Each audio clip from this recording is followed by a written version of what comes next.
On the night of October 25, 1994, America believed it was witnessing every parent's worst nightmare unfold live on television. A young mother from South Carolina appeared before cameras trembling, crying, and begging for the safe return of her two missing sons after claiming a mysterious man had carjacked her vehicle with the children still inside. Millions watched her emotional pleas and believed they were looking at a devastated mother desperate to bring her boys home. But behind the tears, investigators would soon uncover one of the darkest lies in true crime history. Earlier that evening, Susan Smith told police she had stopped her car at a red light when a black man suddenly approached the vehicle with a gun. According to her story, the stranger climbed into the driver's seat, forced her out of the car, and drove away with her two little boys still strapped into their car seats in the back.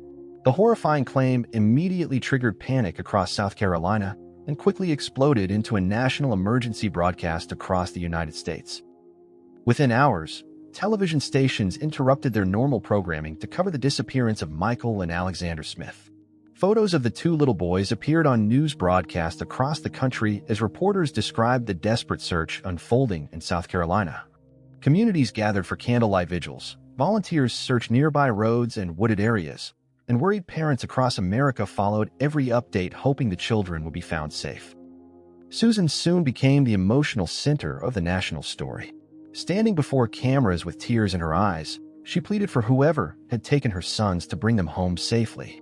Millions of viewers sympathized with the grieving young mother, believing they were witnessing a heartbreaking tragedy unfold in real time.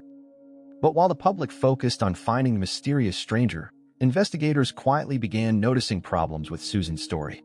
Detectives found that certain details changed slightly each time she repeated the events of that night. The more interviews they conducted, the more they began feeling that something about the emotional mother's account did not completely make sense. As the investigation continued, detectives also learned more about Susan's personal life and emotional struggles. Reports later revealed that she had recently gone through relationship difficulties that had left her emotionally overwhelmed and deeply uncertain about her future. Investigators slowly began exploring whether personal pressures outside the public spotlight could somehow be connected to the heartbreaking case.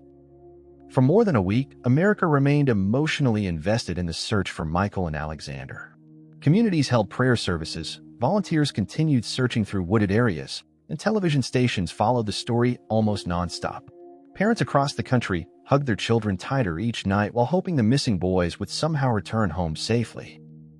Then, after days of mounting pressure and emotional interviews with investigators, Susan finally revealed the truth about what had happened. Authorities announced that the children had tragically lost their lives after the family vehicle entered a lake with the boys still inside. The heartbreaking discovery shocked the nation and completely changed the direction of the investigation overnight.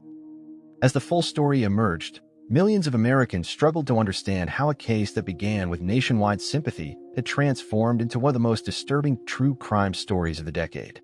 The emotional press conferences, the desperate pleas on live television, and the nationwide manhunt suddenly looked completely different in hindsight. What many people originally saw as the story of a grieving mother had instead become a chilling reminder of how appearances can sometimes hide devastating truths. Investigators later revealed that the case had emotionally affected nearly everyone involved in the search. Detectives who spent days trying to rescue the missing boys reportedly struggled with the heartbreaking reality of how the investigation had unfolded. Across the country, many viewers who had followed every television update described feeling shocked, betrayed, and emotionally devastated after learning the truth behind the story. The case quickly became one of the most discussed true crime stories in America during the 1990s. News stations replayed Susan's emotional interviews repeatedly, while psychologists, investigators, and journalists tried to understand how someone appearing so emotional in public could secretly be hiding such devastating truths. Years later, the story would continue appearing in documentaries, crime analysis programs, books, and interrogation breakdowns watched by millions around the world.